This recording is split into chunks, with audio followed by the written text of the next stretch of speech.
What's up, everybody? It's your boy Joey Tells It How It Is Muno, aka UFC's realest critic, and we're back at it again. We're finally here, part 3 of the UFC 279 scandal, and I call it a scandal because that's what it was. It was a big deception that the UFC has been pushing for months. They've been pushing this card with Nate Diaz versus Chimeav because, let's be for real, what would have sold more pay-per-views? Nate Diaz versus Chimeav, the biggest up-and-coming fighter in the welterweight division, or Nate Diaz versus Tony Ferguson? Yes, Ferguson and Diaz are two big names, but in reality, they're two older gentlemen, at the end of their two older guys at the end of their careers, and to be honest with you, the fight spoke for itself, and that's why the UFC and Mr. Dana White over here pushed the lie and pushed the card of Nate Diaz versus Khamzat Chimeav for a few reasons. One being that everybody knew that Dana White hates Nate Diaz right now, and vice versa. Nate has been talking a lot of shit about Dana White, that he's been keeping him hostage in the UFC. So I feel that, Dana White wanted to get the most money he could possibly get off of Nate Diaz's name, considering now he knew that Nate Diaz was going to be a free agent and it was the last fight of his contract. On top of that, this card had people thinking a lot of different things. Like, is Khamzat going to hurt Nate Diaz, drag him around the ring, destroy his reputation, and make him look like a real fool? You have other people thinking, is Nate Diaz going to get hurt? You have other people thinking, is Khamzat really what everybody's saying he is? And Nate Diaz will put him to the test, and considering Nate's, known to not gas out, they go 5 rounds, maybe Khamzat won't gas out. Maybe Khamzat will gas out, considering the guy hasn't went past, more than 3 rounds ever. But now let's get down to some of the facts here, okay? This post right up here was put up by Mini Habib the day before the weigh-ins, and he claimed that he saw Chimeav at a restaurant drinking water and eating like an animal, and he was very concerned. He knows about MMA, he's involved in the MMA community, so he knows how serious making weight is. And to see Chimeav, at a restaurant eating like crazy and drinking like crazy with water weight, he was very concerned and put up this post. And the post says, ran into Khamzat Chimeav. He was hanging out at the restaurant for hours, drinking sparkling water and potentially eating the night before weigh-ins. And now Khamzat unfortunately misses weight by 8 pounds. I was worried about this all night when I saw it. I hope the fight still happens tomorrow. Khamzat was super nice to me, and the fans, I thought, were so odd to see.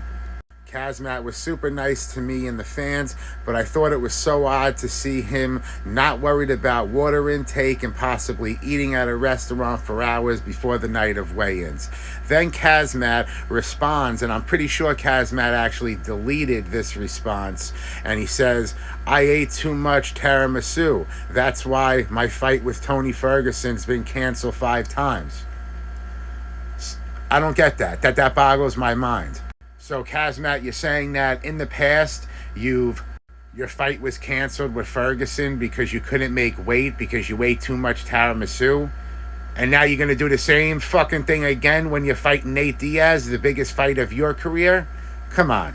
Makes no sense, and on top of that, really unprofessional on Chimeav's part.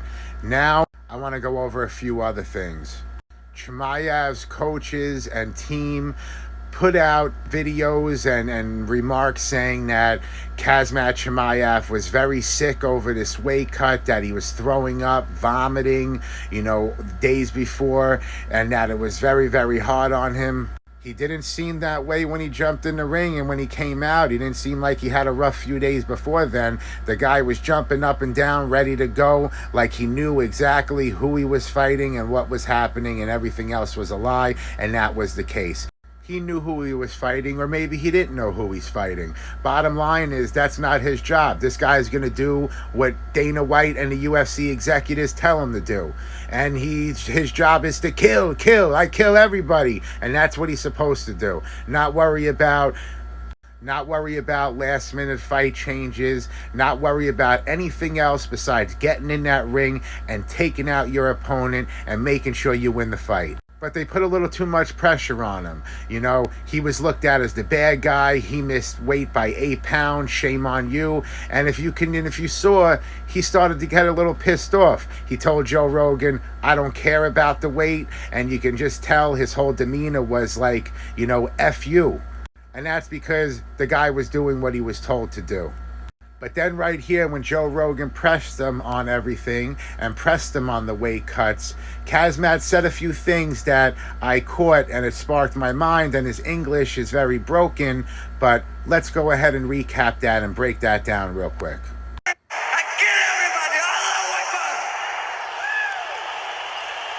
You came into this fight far overweight. What was that all about?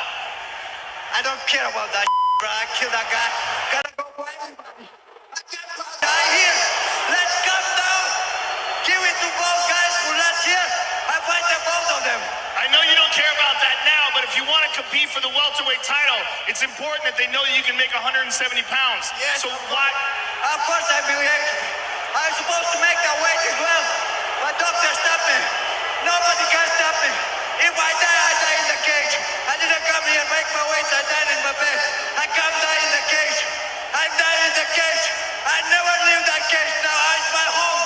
I can take everything from you guys. I believe that, Hamzat, but imagine if this was a fight for the title and you came in 8 pounds over, it wouldn't have taken place. It was lower. The guy said to me, the doctor, you have to drink water and make some vitamins. And they let me do that. And I knew that night I'm gonna fight that guy. So they make my weight up to the guy. I wasn't that more. So the doctor told you to stop cutting the weight, but you believe you still could have made it? Yes. So I don't know if you guys noticed, but he did go ahead and say some things that were a little weird. Now, I was having a little problems with the voiceover, so let's do it this way. So let's listen up. I know you don't care about that now, but if you want to compete for the welterweight title, it's important that they know you can make 170 pounds. Yes. So why? Of course I believe I'm supposed to make that weight as well. But doctor stopped me. Nobody can stop me. So he said I was supposed to make that weight, but my doctor stopped me. And then he goes on saying how nobody could stop him. I believe that, Hamzat, but imagine if this was a fight. Now listen very carefully to what Hamzat says. It wouldn't have taken place. It was lower. The guy said to me, the doctor, you have to drink water and make some vitamins and So he said it was lower. The guy said to him, the doctor said to him that you have to drink water. You have to gain weight. And they let me do that. And they let him do that shit. I knew that night I'm gonna fight that guy. So they make my weight up to the guy. I wasn't up. And he just said, I knew I was going to fight that guy, so I had to make my weight up to fight that guy. So the doctor told you to stop cutting the weight, but you believe you still could have made it? Yes. Now, Joe Rogan just pretty much, I feel like, covered for the UFC because he totally ignored what he really said and said the doctor told you to stop cutting weight and you thought you could have, and Chimeav just said yes. But what Chimeav really said was they told him to gain weight so he can fight another guy. Bottom line, I have more proof as well. Stay tuned. Now, anybody in this guy's position would have been like, you know, I tried to cut the weight, but I just couldn't do it, or I drank too much, or I ate too much, or whatever the case may be. But instead, he goes, I was told to stop cutting weight. I was told to gain weight. My doctor stopped me. You know, that doesn't make sense. Now, on top of that, I want you guys to take a look at something else. They said that either way, they wouldn't have let that fight happen because of the weight difference. But did you guys know that Li Jingliang and Daniel Rodriguez, they fought each other and there was a major weight difference? So I want you guys to take a look at this video and pay attention. So this is Chimeav being weighed after they weighed him 5 times, and this is where they give him the weight that they wanted him to weigh. And then right after this, you'll see the first official weigh-in. 178 and a half. 178.5. Now let's look at 178.5, the official weight for Khamzat Chimeav. 171.5 for Khamzat Chimeav. So you guys saw it right there. First it was 171. Then it was 178. How does that make any sense? Come on now. Now I want you guys to take a look at the difference in between weight difference between Li Jingliang and Rodriguez. So now here's Daniel Rodriguez being weighed.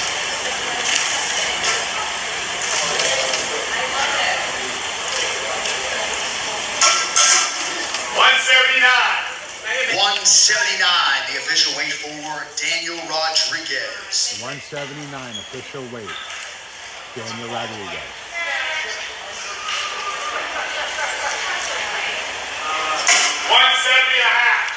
170.5, the official weight for the Leech, Li Jingliang. So there you have it, guys. First, Chimeav was shown weighing in at 171, and then sporadically, same day, next day, he's 178.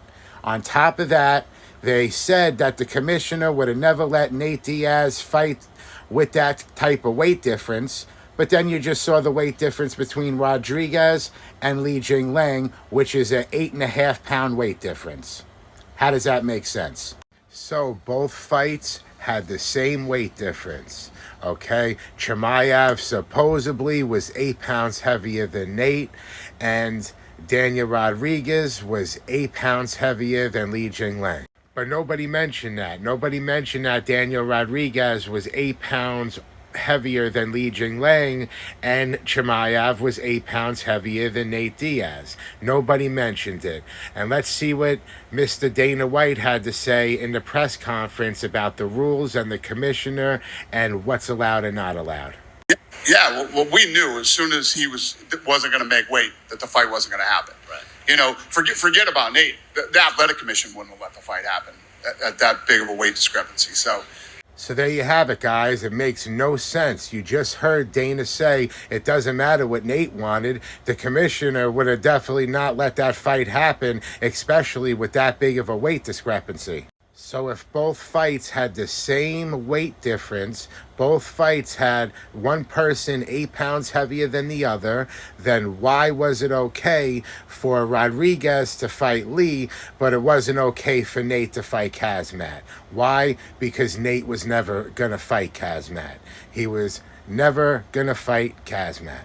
It was a big plan the whole time. UFC 279's biggest deception, UFC's biggest lie of 2022, and there you have it. Please comment below if you have any questions. If you disagree with anything I said, I would love to hear it. I would love to be proved wrong. But from what I just showed you, I showed you a lot of proof here. And in my opinion, I think that this was a whole big scandal just for Dana White to make more money. And it was Nate Diaz's last fight, big name, and Dana did it, and he did a fucking good job at it like he always does. He pushed a bullshit ass card and switched it last minute and made up a whole bullshit story. Again, guys, please like, comment, subscribe. Comment below, tell me what you think. Tell me if you think this was just really random and just happened, or if you agree that there was some fishiness behind this and that this was done, you know, purposely and was done, you know, maliciously just to make more money. That's what these guys do. That's what it's all about. Again, guys, please subscribe, comment below, let me know your opinions. Thank you very much for watching. We'll be putting out a video for the next card. Please, again, like, share, subscribe. I want to grow this channel. I'm going to keep doing what I'm doing and keep doing this and giving you guys the hard truth. And I didn't even know this was going to happen. And it happened, and I called it because I call it, and I don't call bullshit. It's your boy, The Realest Critic. We out. See you soon.